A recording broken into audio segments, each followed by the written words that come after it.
up and leave Club America out.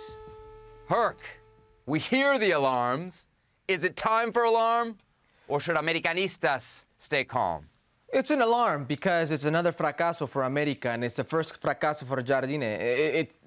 There is no other way to put it. When you play for Club America, you're an America fan.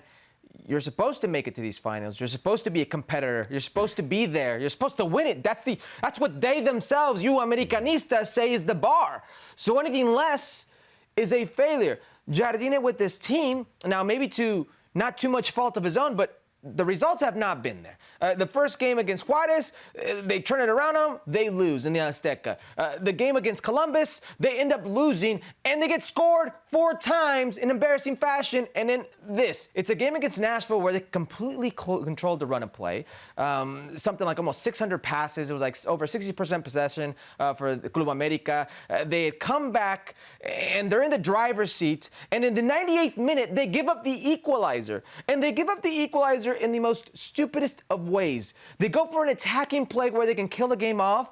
They turn the ball over, and then it's route one on the outside. Hani Mukhtar, Sturridge hangs it up, sends it home, and rightfully so, Malagón is called for going over the line. He's not on the line, he's over the line. The confusion comes, Seb, because of the time that was spent in this penalty kick, okay? They miss it. What happens? America fans run onto the field to celebrate. There is security that is injured in the confusion when everything thinks the game is over because we don't have communication in the telecast. They have to re-go and take it, but they have to get the fans off the field. So 5 minutes, if not a little bit more, passes. They redo it. He scores his. Jonah Dos Santos misses his. Yep. Daniel Lovett scores, and that's the end of the game. It's confusing. Sure it is. Was it the right call? Yes, it was. Was that the reason they lost? No, it wasn't. Yeah. Jack Morrow, the guy that got a couple shots there for Nashville. Herc, this was the most frustrating game. Honestly, this felt like it could have been the Mexican national team playing the U.S. somewhere in Ohio. On the ball, having the ball, doing nothing with it, and falling behind on a set piece. Honestly, I thought the game was over when Zimmerman scored. At that point, I was like, oh, this is it. This is Club America being a Mexican team in the United States. And then they did the hard work. Diego Valdez with the goal. Julián Quiñones to finish off the penalty.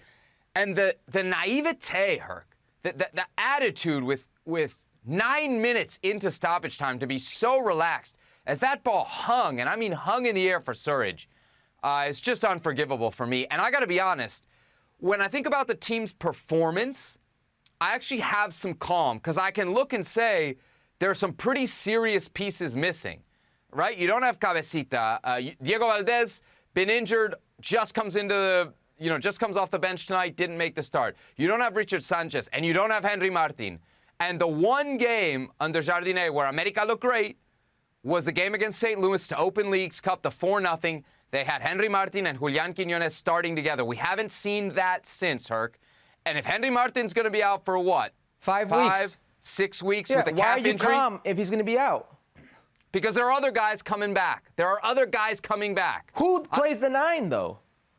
Think about this. Quiñones for a while. Quiñones until Henry comes back. Quiñones scored a penalty kick, but he has not looked good or comfortable in the 9 position. That's his best position is either as a second forward or off to the left. Cabecita Rodriguez, most people forgot he played on the team. They forgot he was still with Club America. You wouldn't have known. Diego Valdez, I'm totally with you. I think he's the most important piece for Jardine. He's the guy who makes that team click. Leo Suarez had moments where I thought he looked good throughout this tournament, but there's certainly a massive drop-off from a Diego Valdez to a Leo Suarez. Alejandro Zendejas, since he's been with the U.S. men's national team, we've not seen the same Zendejas. At the club level, national team level, he's not regain that form. Maybe it'll come back. Maybe he needed that vacation and he needed a strong preseason. Maybe it'll come back, but we've not seen that. So there are certain elements of this Club America team, and the biggest one of all, Jardine.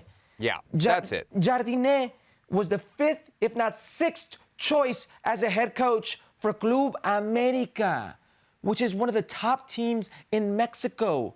They went with a guy that in 2 seasons never broke 20 points.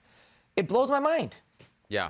I think that's my cause for alarm. It's not necessarily the players. It's not necessarily the roster. I think this roster could win Liga MX this season. I don't know if they can do it with this coach. And as I see him now, I feel like there's a clock on him.